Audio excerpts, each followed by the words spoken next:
कविता आपके सामने मैं रखता हूं। प्रस्तावना क्या है? संविधान की किताब में जब लिखा गया सामाजिक न्याय, संविधान की किताब में जब लिखा गया सामाजिक न्याय।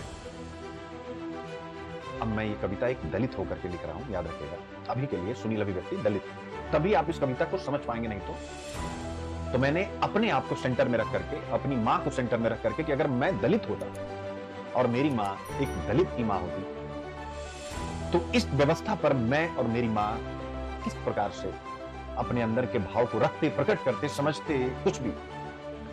संविधान की किताब में जब लिखा गया सामाजिक न्याय तो मेरी मां की आंखों में थोड़ा सपना भर आया। वो बोली, अब मेरा बेटा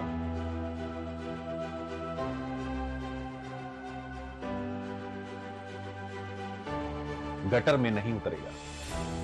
संविधान की किताब में जब लिखा गया सामाजिक न्याय तो मेरी मां की आंखों में थोड़ा सपना भर आया।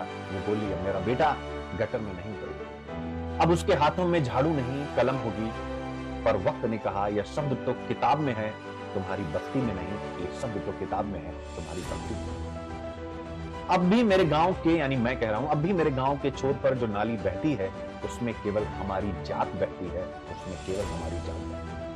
मैंने, यानी दलित सुनील ने संविधान की प्रस्तावना से पूछा, क्या तुम अंधी हो? उसने चुपचाप पन्ना पलट दिया। प्रस्तावना ने अपना पन्ना खुद पलट दिया। मैं चीखा, मैं भी भारत का लोग हूं। लिखा होता ना, हम भारत के लोग। संविधान की प्रस्तावना की शुरुआत में सोचो, मैं चीखा, मैं भी भारत का लोग हूं। संविधान कांपा लेकिन व्यवस्था सोई रही। संविधान कांप गया लेकिन व्यवस्था सोई रही।